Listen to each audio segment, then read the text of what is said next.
Welcome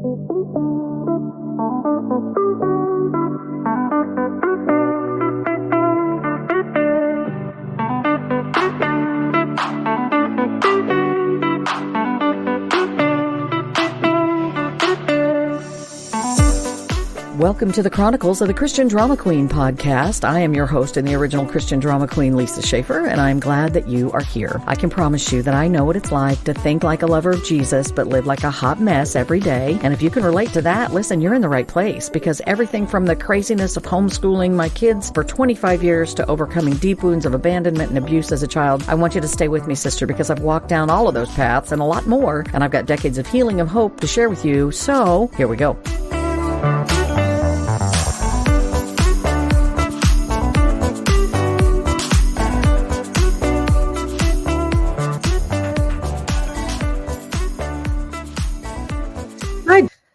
Oh my goodness. Today's Drama Queen episode is going to be rough. I'm going to tell you right now.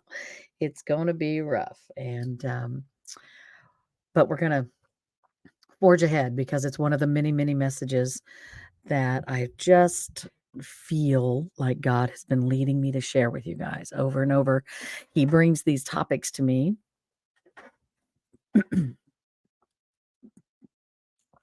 Over and over, he brings these subjects to mind. And then when I'm sitting here thinking, okay, what do I podcast about today? It won't be anything like I thought it was going to be. It won't be anything like what I thought it was going to be. It'll be something else, right?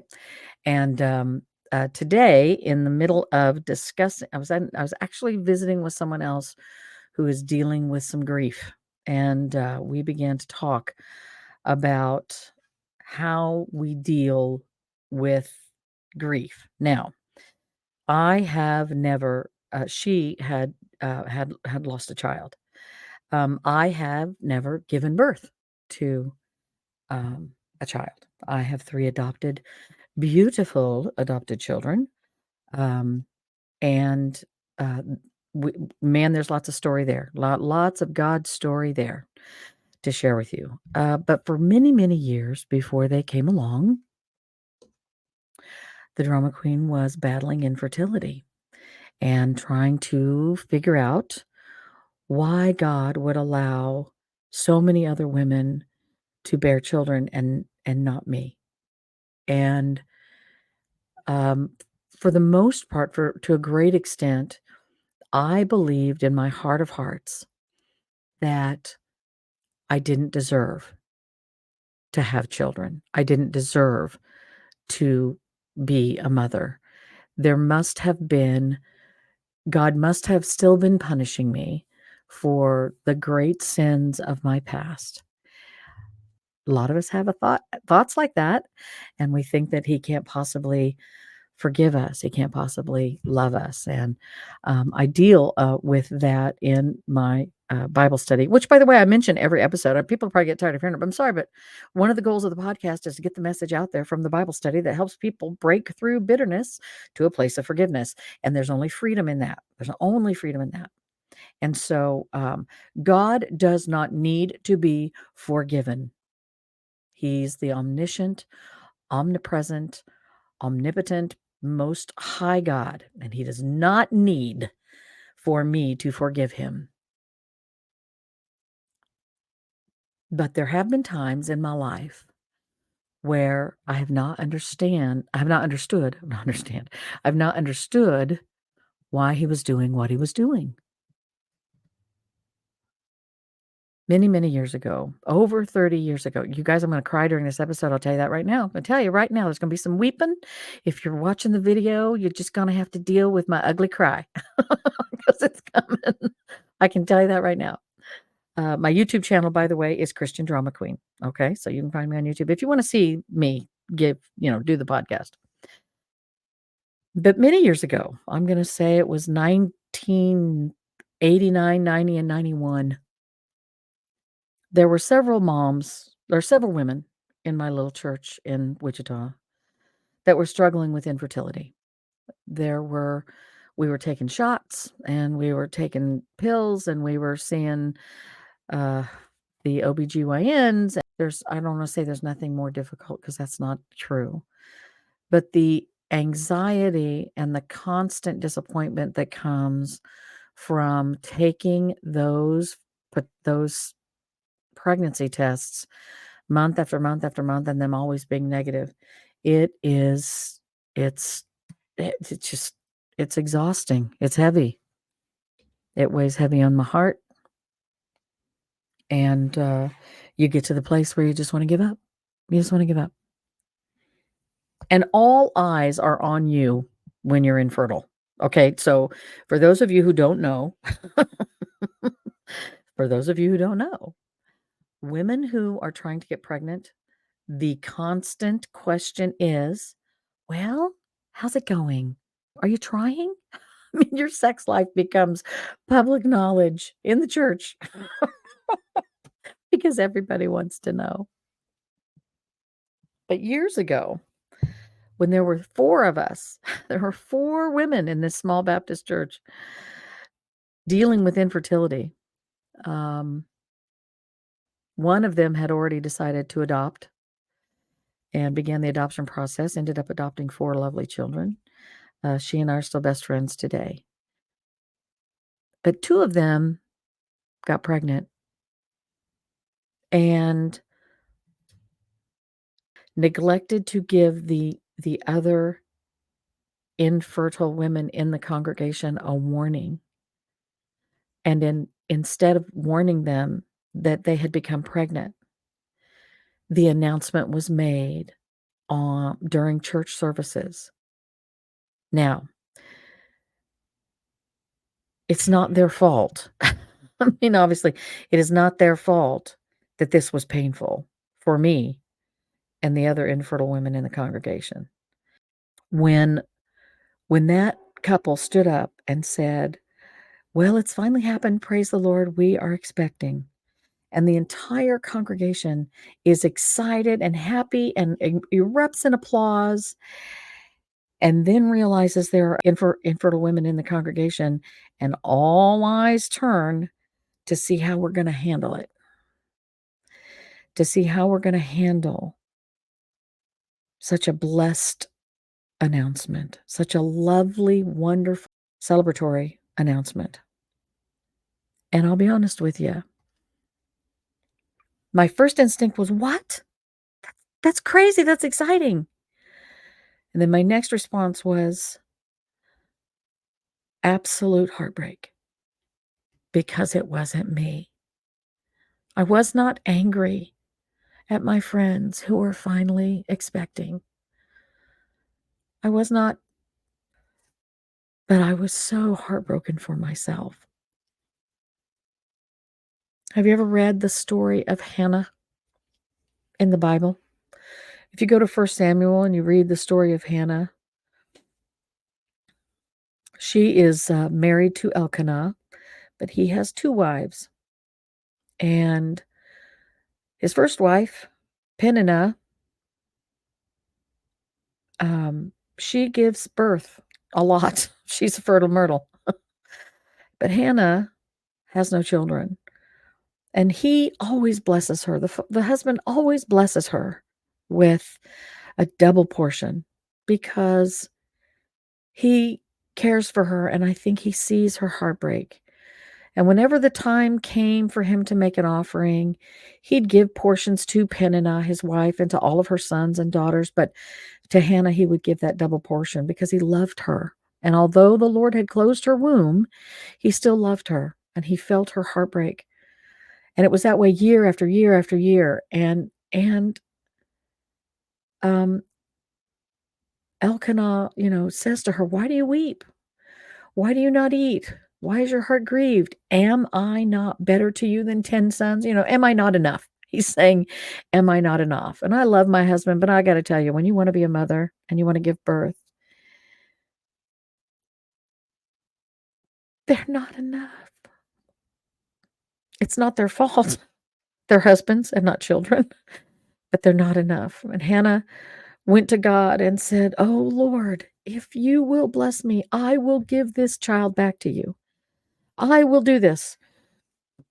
She makes this commitment. And listen to me, every infertile Christian woman on the planet makes that promise.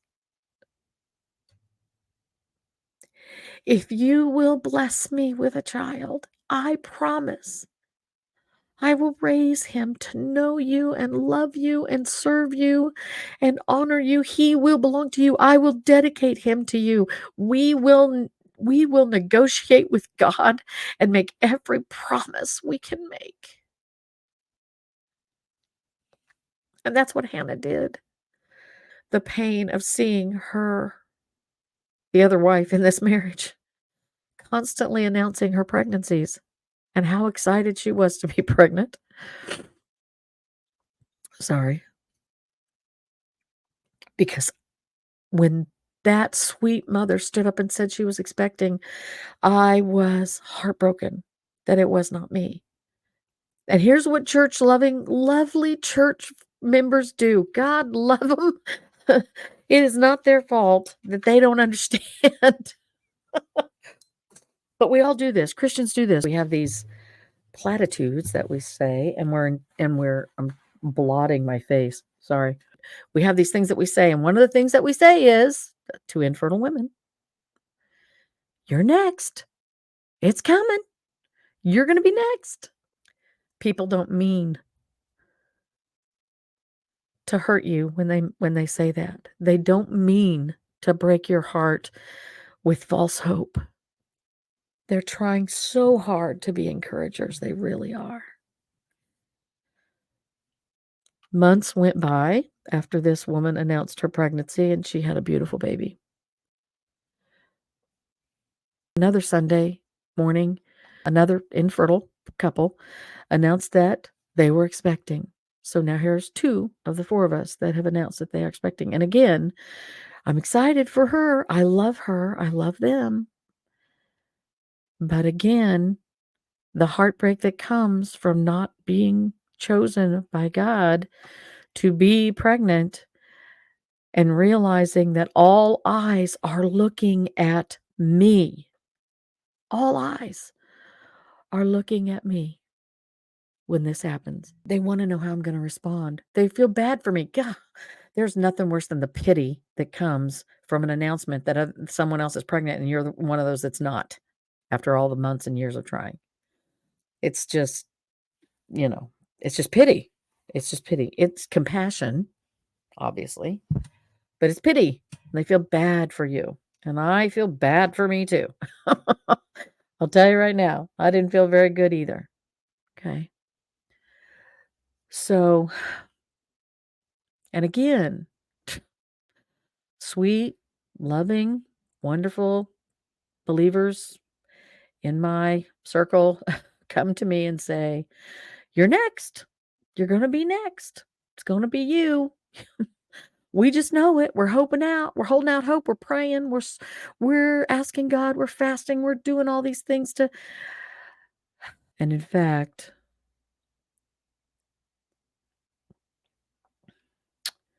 it never happened. So after years of trying, we finally decide, we're not going to keep trying. We're going to stop trying. And we did. We stopped trying. We stopped trying, and we started to look at adoption. And now we have three beautiful children that are all adopted. So I have this problem of being in that situation and being infertile and wondering what God is doing and trying to figure out how I'm going to deal with those announcements as they keep coming all these different Sundays. It's brutal. It was just brutal. And how do you get past that anger and that broken-hearted thing?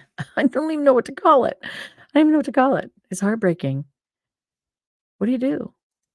You're constantly saying, "Why, God? Why not me? Why everybody else but me?" And he doesn't give you an answer, right? But he does. Number 1, You have to come to grips with the fact that God is the God who sees all and knows all. He shows mercy on who he'll choose to show mercy, and he allows the rain to fall on the wicked and the good. And he is God. He no, and here's the other thing. He's already in your future. So he already sees what things are going to be like for you and your family, or your just you and your husband, but you and your family, 20 years, 30 years, 40 years, 50 years, all of your life. He's already there. He's seen it. Okay? So he knows the plans he has for you. He says,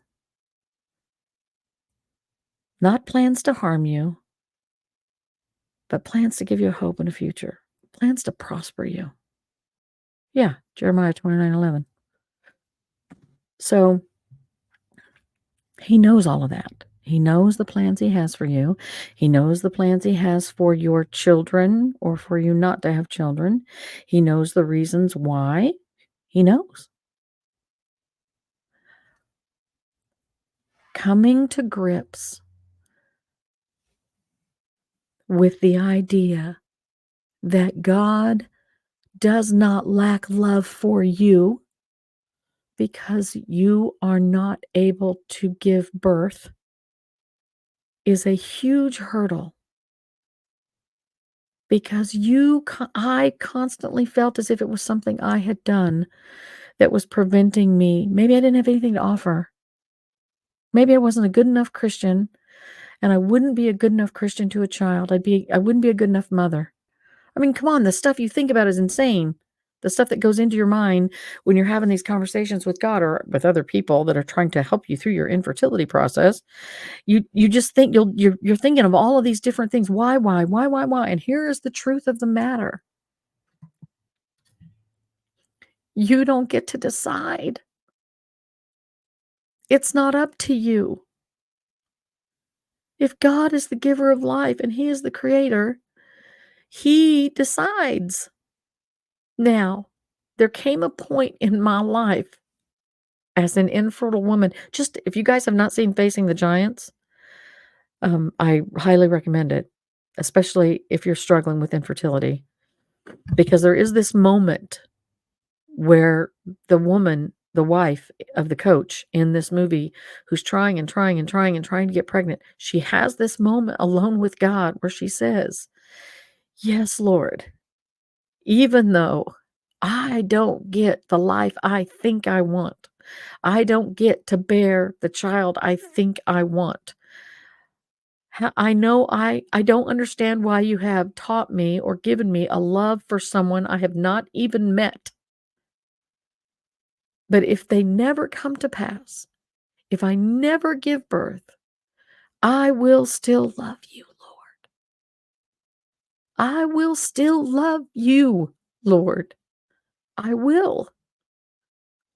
The only way to address a broken heart is to make the decision that despite your pain and you not getting the life you think you're supposed to get,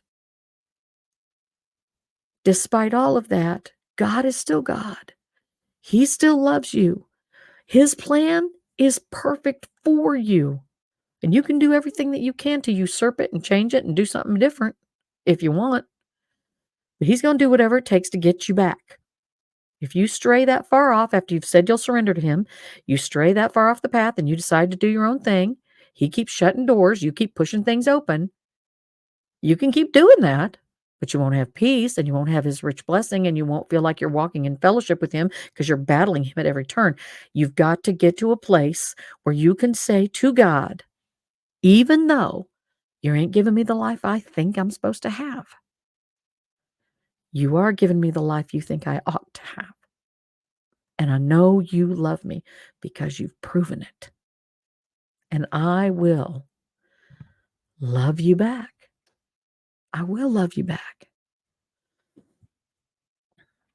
So after several years of infertility and trying to get pregnant, we gave up and decided we would pursue adoption. And we thought, you know what? If we give, if we get pregnant after that, great.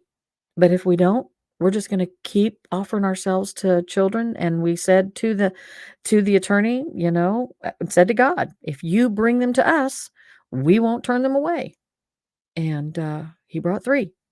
And they all have their own unique story to tell. Whatever heartbreak you are dealing with, whatever hardships you have gone through, I need you to understand, like Hannah, who God finally blessed with a child, and she did exactly as she was told, surrendered Samuel over to the Lord, dedicated him to the Lord, and then she had more children. But my point is this. He loves you even when you do not have the life you think you're supposed to have. The pain and the suffering and the loss of children and the loss of jobs and the loss of this and that and the other. He knows, he's there, and he's already in your future.